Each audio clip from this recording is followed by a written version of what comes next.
नमस्कार, मैं हूं मृत्युंजय कुमार झा और हमारा खास शो कमोडिटी रिपोर्ट कार्ड, इसमें आपका स्वागत है। और रिपोर्ट कार्ड हम आपको इसलिए दिखा रहे हैं क्योंकि आप देखिए कि इस साल कमोडिटी मार्केट में जिस तरह की उठापटक दिखी है, शायद ही हाल के सालों में इस तरह का मार्केट का बिहेवियर रहा हो।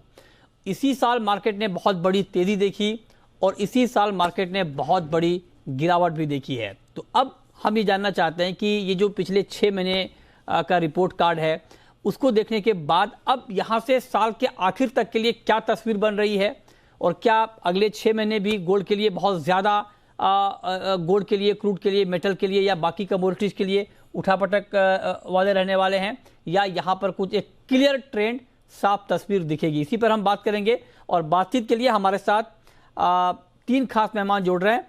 हमारे साथ हैं जिगर त्रिवेदी आनंद राठी के, हमारे साथ अजय केडिया हैं केडिया कमोडिटी के, और अनुज गुप्ता हैं IIFL सिक्योरिटीज़ के। आप तीनों का बहुत बहुत स्वागत है।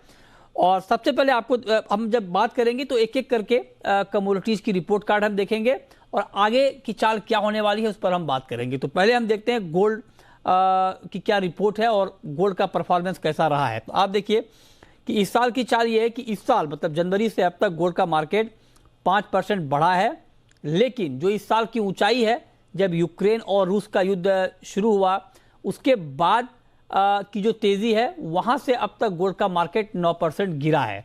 तो मतलब इस साल ओवरऑल 5% ऊपर है, लेकिन साल की ऊंचाई से 9% गोल्ड का प्राइस नीचे है।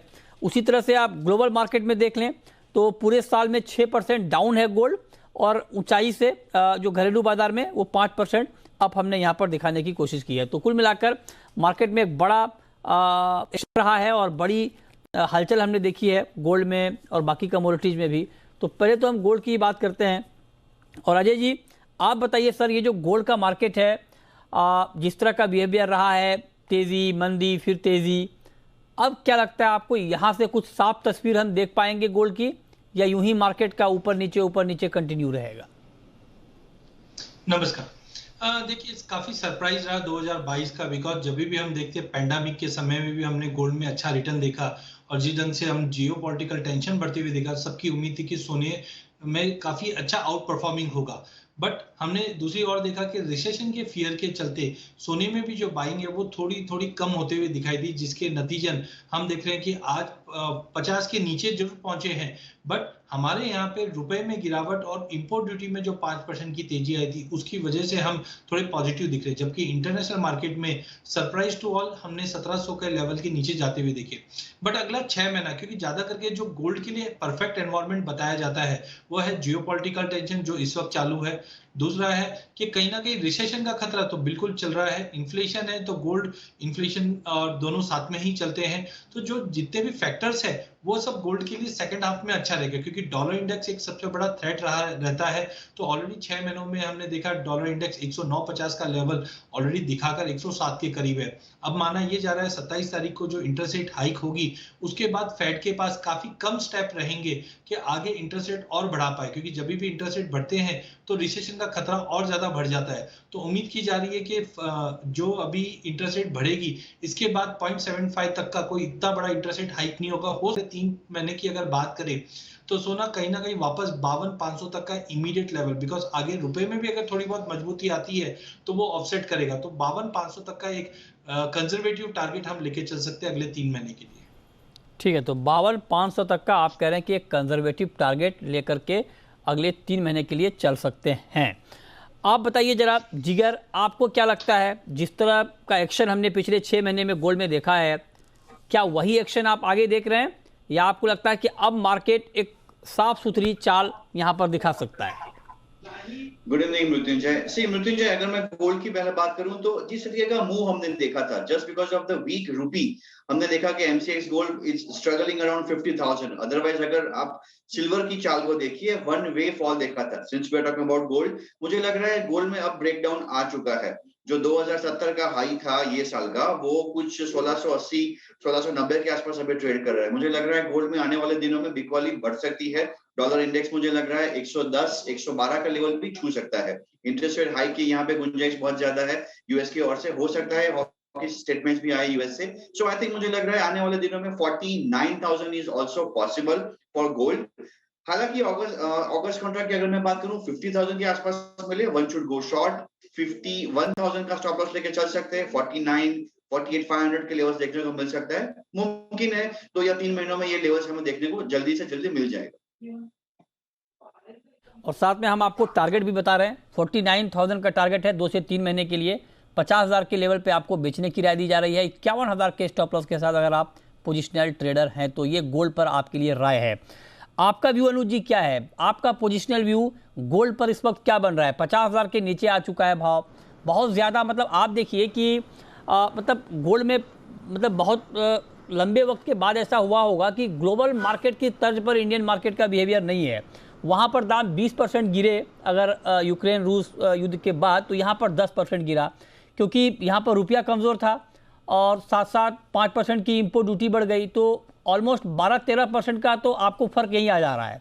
मतलब 7% रुपया वीक हुआ है और 5% अगर ड्यूटी आप जोड़ लें तो आप जरा बताएं कि अब यहाँ से आपको क्या लगता है, जो पोजिशनल ट्रेडर हैं उनको 50,000 के नीचे क्या करना चाहिए? मृत्युंजय जी गुड इवनिंग। देखिए $1,800 जब से गोल्ड ने ब्रेक किया है तब से एक पैनिक सिचुएशन हम गोल्ड के प्राइसेस में देख रहे हैं। फिजिकल मार्केट के अंदर भी देखें तो जो ग्राहकें थोड़ी सी कम देखने को मिली है, क्योंकि आजकल जो इन्वेस्टर है वो इंटरनेशनल लेवल को भी ट्रैक करते हैं, तो वो देख रहे हैं कंटिन्यूसली 1800 को तोड़ा, 1700 को तोड़ा, 1680 के आसपास चल रहा है। तो उनका ये मानना है कि 1600 तक के लेवल देखने को मिल सकते हैं। और टेक्निकल चार्ट अगर देखें तो थोड़ा सा नेगेटिव शो कर रहा है। फंडामेंटली अगर साइड जाए तो जब से इंटरेस्ट रेट बढ़ने स्टार्ट हुए हैं फरवरी से, तब से हम एक सेलिंग प्रेशर गोल्ड में आता हुआ देख रहे हैं। इसी साल हमने देखा था गोल्ड के भाव 48,000 तक भी आए थे, वहाँ से बाउंस बैक होकर 52,000 भी गए थे। तो ऐसा नहीं है कि कोई ऐसा मेजर कोई यहाँ पर अपसाइड मोमेंटम देखने को मिला है या डाउन साइड देखने को मिला है। एक रेंज में ही गोल्ड का प्राइस ट्रेड होता हुआ दिख रहा है। हालांकि इंपोर्ट ड्यूटी की वजह से और रुपये में गिरावट की वजह से डोमेस्टिक मार्केट में गोल्ड को सपोर्ट मिला है, बट हमें लगता है कि एक सेलिंग प्रेशर जो है वो कंटिन्यू गोल्ड में थोड़ा बहुत हावी रह सकता है।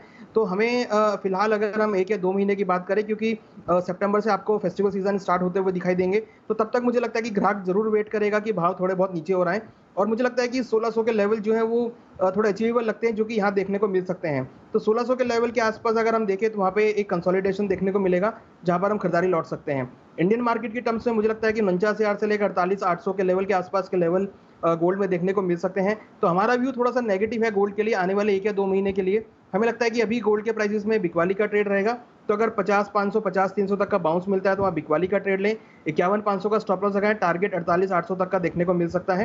इंटरनेशनल मार्केट में 1600 से लेकर $1,580 तक के लेवल आपको इंटरनेशनल मार्केट में देखे जा सकते हैं, जहां पर हम एक्यूमुलेशन देख सकते हैं। मगर फिलहाल अभी जो ट्रेंड चल रहा है और मुझे लगता है कि उसकी वजह से गोल्ड का ट्रेंड थोड़ा सा सेलिंग की तरफ रहेगा।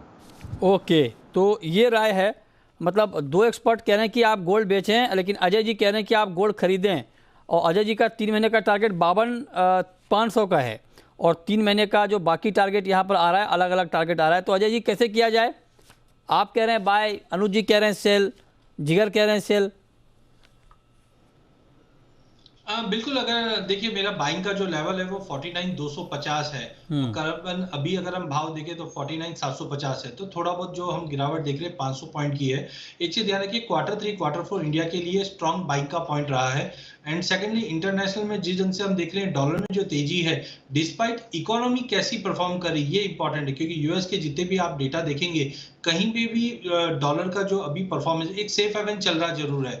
बट हमने हमेशा देखा जब भी कोई ग्लोबल फाइनेंशियल क्राइसिस, चाहे 2008 की बात करें चाहे 2020 की बात करें, तो सोना कभी भी रिएक्ट नहीं करता, वो रेस्पॉन्ड करता है। रिएक्ट तो इमीडिएटली दिखाई देता है, बट रेस्पॉन्ड में टाइम लगता है। तो पहले 2008 में भी हमने देखा था 6 महीना लगा था गोल्ड को रेस्पॉन्ड करने में, जो 640 से $1,920 दिखाया था। या मार्च 2020 के अंदर हमने सोने में गिरावट देखी थी, बट जो रैली बना वो अगस्त 2020 तक के हाई 56,000 के बने। तो मुझे लगता है जो मार्च में इवेंट हुआ है उसका रेस्पॉन्ड आने में 6 महीना लगता है। तो अगस्त सितंबर ऑनवर्ड्स मार्केट में जो मोमेंटम बनेगा जो 52,500 तक दिखा देगा। बट बाइंग डीप पे बता रहा हूँ 49,250 के करीब करना है, यहाँ से 500 रुपए और मैक्सिमम गिरावट देखने मिल सकती है। ठीक है, ठीक है। तो राय थोड़ी अलग अलग हो सकती है, लेवल भी अलग अलग हैं, तो आप अपने हिसाब से चूज कर सकते हैं।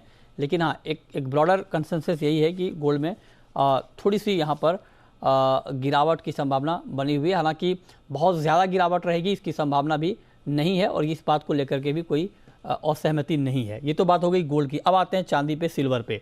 चांदी में देखिए क्या हुआ है। चांदी में इस साल 11% की गिरावट आई है और ऊंचाई से 24% गिरा है। जब मैं इस साल की बात कर रहा हूं तो जनवरी से अब तक, लेकिन इस साल की ऊंचाई जो फरवरी मार्च में खास करके बनी थी, वहां से 24% नीचे है। ग्लोबल मार्केट में 6 महीने में 28% चांदी डाउन और घरेलू बाजार में 12% डाउन। तो ये कुल मिलाकर तस्वीर चांदी की निकल कर आ रही है। तो अब जरा आप बताइए अनुज जी कि चांदी में जो हम इस वक्त देख पा रहे हैं बहुत ज़्यादा वोलेटाइल है और चांदी के लिए तो डबल चिंता है। एक तो गोल्ड में गिरावट का इम्पैक्ट तो हमने देखा ही है, मेटल में जो गिरावट आई हाल के दिनों में चाइना की वजह से, डिमांड घटने की चिंता की वजह से, मंदी की चिंता की वजह से, उसका इम्पैक्ट भी हमने चांदी की कीमतों पर देखा है। चांदी की चाल आप किस तरह से देख रहे हैं? $20 का लेवल इसने ब्रेक किया है। हम देखें तो अभी 2 साल के लोअर लेवल पे ट्रेड कर रही है एमसीएक्स में भी और इंटरनेशनल मार्केट में भी। तो एक सेलिंग जो है वो यहाँ पर भी हावी हुई है। हालांकि गोल्ड से भी सिल्वर ने क्यूज लिए हैं और अगर हम देखें तो करीबन 16% कॉपर के प्राइस भी नीचे आए हैं, तो वहाँ से भी उसने क्यूज लिए हैं। तो इंडस्ट्रियल डिमांड और प्रीशियस मेटल की डिमांड जो है वो सिल्वर से कम होती हुई दिखाई दी है। इंटरेस्टिंगली मुझे लगता है कि अभी जो ट्रेंड बना है सिल्वर में थोड़ा सा नेगेटिव है, क्योंकि जब ये सपोर्ट ब्रेक करती है तो आने वाले दिनों में और हम एक अच्छी गिरावट यहाँ पे देखते हैं। अगर आप इसका फ्यूचरिस्टिक भी देखेंगे या फिर अगर आप इसका हिस्टोरिकली भी देखेंगे तो वहाँ पर हमने देखा है कि हिस्टोरिकली भी प्राइस जब फॉल होते हैं तो एक झटके से काफ़ी तेजी से नीचे गिरते हैं, जैसे हमने कोरोना के स्टार्टिंग में देखा था। 33,000 का लेवल टेस्ट किया था और वहाँ से फिर एक रिकवरी देखने को मिली थी। तो वैसा ही कुछ पैनिक मुझे लगता है कि भी प्राइसेस में बन रहा है और एक बार एक्सपेक्टेशन है कि प्राइसेस जो है वो $16 तक एक बार टेस्ट कर सकते हैं। यहाँ पर भी हमारा व्यू थोड़ा सा सेलिंग का रहेगा, क्योंकि इंडस्ट्रियल डिमांड साइड में अगर जाएं तो अभी तक बेस मेटल में ही कोई डिमांड देखने को नहीं मिली है। चाइना की तरफ से भी डिमांड अभी थोड़ी कम है। जापान के अंदर भी कोरोना वायरस के केस नए रिकॉर्ड पर हैं। तो कहीं ना कहीं ओवरऑल जो इंडस्ट्रियल डिमांड है वो भी यहाँ से कम होती हुई दिखाई दे रही है। और जिस तरीके से हम देख रहे हैं कि पूरी डिमांड जो है वो डॉलर में शिफ्ट होती हुई दिखाई दी है, तो इन्वेस्टर का जो माइंड है इस टाइम वो पूरा डॉलर की तरफ शिफ्ट हुआ है इन्वेस्टमेंट के लिए। तो मुझे लगता है कि अभी फिलहाल ट्रेंड थोड़ा सा नेगेटिव रहेगा सिल्वर का। हाँ, हमारा कॉल थोड़ा सा बाउंस पे बिकवाली का है। करीबन 56,500 या 57,000 के आसपास के लेवल मिले तो बिकवाली का ट्रेड लें। करीबन 61,000 का स्टॉप लॉस रखा है। 52,000 का टारगेट हमें लगता है कि सिल्वर में देखने को मिल सकता है और इंटरनेशनल मार्केट में हम $16 को टारगेट कर रहे हैं, जो कि हमें लगता है कि आने वाले 1 या 2 महीने में देखा जा सकता है। तो फिलहाल जो ट्रेंड बना है अभी थोड़ा सा नेगेटिव है मेरी नज़र में, और मुझे लगता है कि सिल्वर में अभी कुछ और बिकवाली का ट्रेंड देखने को मिल सकता है। आप कह रहे हैं कि चांदी में भी गिरावट कुछ और बढ़ सकती है। 52,000 तक का टारगेट आप चांदी में दे रहे हैं। आप बताएं जिगर, आप सहमत हैं अनुज से? आपको भी लगता है कि जो अभी गिरावट का दौर चल रहा है चांदी में या फिर बाकी मेटल में भी, ये कंटिन्यू रहने वाला है और सिल्वर की कीमतें और नीचे आएंगी? जी बिल्कुल Mrityunjay, I will go with the same view. In fact target तो हमारा भी 52,000 का है 2 से 3 महीने का। I will not take much of the time, but fundamentals तो यहाँ अनुज ने बोल दिए हैं। टेक्निकली मुझे लग रहा है 55,000 भी अगर आता है one should go short। 56,500 का स्टॉप लॉस लेके चले। 52,000 is also possible. COMEX front पे अगर हम देखें तो 17.2 16.8 के लेवल्स भी मुमकिन है। ओवरऑल चांदी मुझे लग रहा है अगर वो 50,000 भी टच करे, I won't get shocked. But अभी से यहाँ से अगर 10% फॉल की बात करेंगे तो शायद थोड़ा बहुत उसके लिए एक ट्रिगर चाहिए, लेकिन मार्केट में ऑलरेडी हमने एक सेल ऑफ देख लिया है, चाहे वो चाइना हो चाहे वो बुलियन हो। बट ओवरऑल सेंटीमेंट बुलियन में वीक ही है। सेल ऑन राइज की स्ट्रेटजी यहाँ पे हम भी रेकमेंड कर रहे हैं। ठीक है, तो ये राय आपकी हो गई चांदी के ऊपर कि चांदी में अभी बेचना चाहिए। 52,000 का लेवल आप चांदी में बिकवाली के लिए दे रहे हैं, इस पर भी आप नज़र रख सकते हैं। ये तो बात हो गई गोल्ड की और सिल्वर की। अब आते हैं कच्चे तेल पर, क्रूड में आते हैं। क्रूड में बेसिकली आप देखिए हुआ, क्रूड में तो बहुत ज़्यादा एक्शन हमने देखा है। इसी साल 140 के आसपास का लेवल हमने देखा, 100 के नीचे का लेवल कई बार देखा। मतलब अलग अलग तरह की खबरें आई। जब रूस यूक्रेन का मामला शुरू हुआ तो ये लग रहा था कि ग्लोबल मार्केट में पता नहीं कितनी सप्लाई कम हो जाएगी, और उसके दम पर मार्केट ऑल टाइम हाई के लेवल तक पहुंचने ही वाला था। 140 के आसपास पहुंच गया था, 147 का ऑल टाइम हाई है। उसके बाद जब ये रूस वाला मामला चल ही रहा था, लेकिन बीच बीच में डिमांड घटने की आशंका आ गई, डॉलर मजबूत हो गया, रेट हाइक होने लगे, ये सारे फैक्टर क्रूड को नीचे धकेलने में लग गए। नतीजा ये हुआ कि अब क्रूड 100 के रेंज में आ गया है, थोड़ा ऊपर नीचे हो रहा है। अब क्रूड के लिए ये बात आ रही है कि फंडामेंटल नेगेटिव हो गए हैं, सप्लाई बढ़ने लगी है, लीबिया से सप्लाई शुरू हो रही है, रूस से भी शुरू हो रही है। दूसरी तरफ जो दुनिया की बड़ी इकोनॉमी है, जो बड़े कंज्यूमर हैं, वहां पर डिमांड घटने की आशंका बढ़ गई है, चाहे वो अमेरिका हो चाहे वो चाइना हो। तो ऐसे में मार्केट के सेंटीमेंट के तेजी के सेंटीमेंट को झटका लगा और अब मार्केट नीचे आना शुरू हो गया है।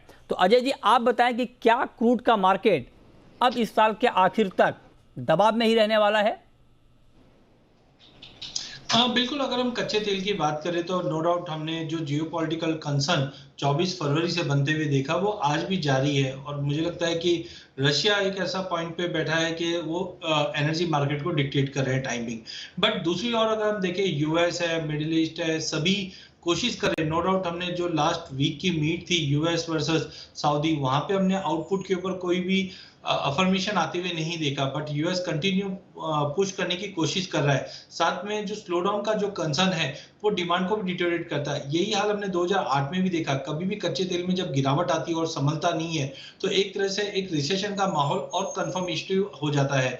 तो मुझे लगता है कि प्राइस 7000 की तरफ जाने की पूरी तैयारी कर रहा है। इंटरनेशनल में भी अगर हम देखें तो ब्रेंट है वो 92 तक के लेवल हमें लगता है कि दिखा देगा और सप्लाई धीरे धीरे जाकर हम क्वार्टर 3 क्वार्टर 4 में बढ़ते हुए भी देखेंगे। तो आई थिंक मार्केट में गिरावट कंटिन्यू रहेगी, बट वॉलेटिलिटी बहुत ज्यादा बनी रहेगी क्योंकि रोज हम नए इवेंट्स या नए न्यूज देखते हैं जो मार्केट को इंपैक्टफुल कर रहे हैं। तो मुझे लगता है 8100 का एक अच्छा रेंज रहेगा, यहाँ पे बेच के चलिए। 8600 के स्टॉप लॉस से 7000 तक के भी लेवल हम अगले 3 महीने में देख पाएंगे कच्चे तेल में। तेल और नीचे आ सकता है और गिर सकता है। आप सहमत हैं क्या अनुज जी? आपको भी लगता है कि जो डिमांड वाली चिंता है वो ज़्यादा इम्पैक्ट करेगी अब मार्केट को, लिहाजा क्रूड में गिरावट ही है अब? एग्री हैं आप? बिल्कुल मृत्युंजय जी, मैं एग्री करता हूं क्योंकि जब से बाइडन गए हैं सऊदी अरब में, वहां पर उन्होंने आश्वासन दिया है कि जो प्रोडक्शन है वो बढ़ सकता है। तो मुझे लगता है कि चिंता का विषय है और कहीं ना कहीं अब इकोनॉमी लगी हुई है प्रोडक्शन बढ़ाने में। तो मुझे लगता है कि उसका एक सेंटिमेंटल रहेगा और साथ में जिस तरीके से हमने फंडामेंटल चेंज देखे हैं और टेक्निकली प्राइस में गिरावट देखी है, हमें लगता है कि भावों में अभी एक नरमी का ट्रेंड रहेगा और एक्सपेक्टेड है कि क्रूड के भाव नीचे आपको जल्दी ही ब्रांड का भाव 95 से लेकर $90 तक के लेवल दिखा सकता है। एमसीएक्स में एक्सपेक्टेड है कि करीबन 7000 तक के लेवल आपको यहाँ देखने को मिल सकते हैं और नीचे करीबन 6500 तक के लेवल आपको क्रूड में देखने को मिल सकते हैं। हमें लगता है कि क्रूड के अंदर जो भी ट्रेंड बना है थोड़ा सा नेगेटिव है। ट्रेडिंग वाइज मुझे लगता है कि नीचे आपको 6800 तक के लेवल क्रूड में देखे जा सकते हैं। मींस $90 तक के लेवल आपको आने वाले एक महीने के अंदर यहाँ पर देखने को मिल सकते हैं। तो पूरा ही एनर्जी पैक थोड़ा सा भी प्रॉफिट बुकिंग में है और एक सेलिंग प्रेशर के साथ हमें लगता है कि ट्रेड कर सकता है। तो आप कह रहे हैं क्रूड नीचे जाएगा, अजय जी कह रहे हैं कि क्रूड नीचे आएगा। जिगर आप भी सहमत हैं क्या? जी बिल्कुल मृत्युंजय, मुझे लग रहा है 7200 काफी लाइकली लेवल है 2 या 3 महीनों में। सो जुलाई कॉन्ट्रैक्ट अगर 7600 के आसपास मिले, वन शुड गो शॉर्ट। 7800 का यहाँ स्टॉप लॉस लेके चल सकते हैं एंड 7200 का यहाँ लेवल M6 पे देखने को मिल सकता है। WTI में मुझे लग रहा है 90 या $88 तक की एक डिप है and if that dip is taken I think 80 के लेवल भी मुमकिन है। But as of now I am seeing 88 on WTI and 7200 on MCX।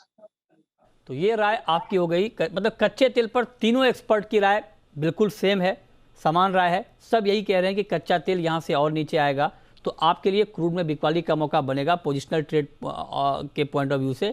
और 7200 का टारगेट है और उससे नीचे का भी टारगेट आ रहा है, 7000 का भी टारगेट आ रहा है।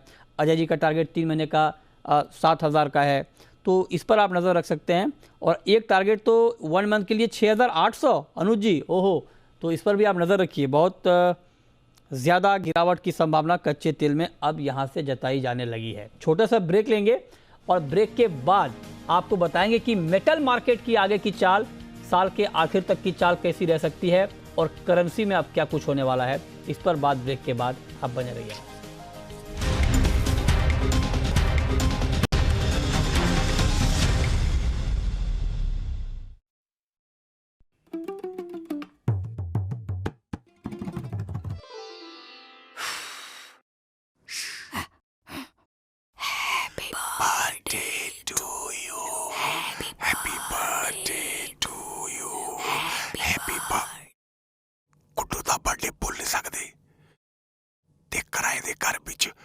ज्यादा जोर नाल मुंह खोल नहीं सकते। क्या करे, घर पर आया है पर गुड्डू तो अपना है। Happy birthday. सिग्नेचर ग्लोबल समझता है आपका दर्द, इसीलिए हम कहते हैं अपना घर तो अपना ही होता है। Signature global. ड्रॉर के लिए एक बेस्ट क्वालिटी का रनर चाहिए था। तो हैटिक है ना, और ये 45 केजी तक का लोड उठा सकते हैं। शुरुआत में सब यही बोलते हैं। बिल्कुल नहीं, ये 50,000 ओपनिंग और क्लोजिंग साइकिल के लिए टेस्टेड है और 10 साल की परफॉर्मेंस वारंटी है इस पर। काफी महंगा होगा। सिर्फ ₹499 पर पेयर। अब तो हर साइड पे हैटिक ही लगवाऊंगा। German quality you can trust.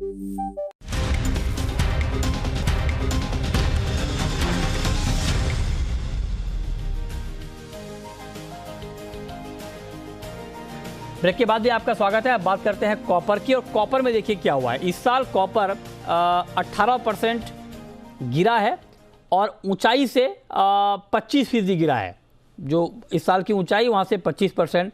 Global market में देखिए आपकी लंदन मेटल एक्सचेंज में 28% गिरा है इस साल कॉपर का भाव, और MCX पर 18% गिरा है। तो मतलब बहुत तेज़ गिरावट हमने कॉपर की कीमतों में देखी है। और कॉपर में जो गिरावट आई उसके पीछे की वजह भी सेम है।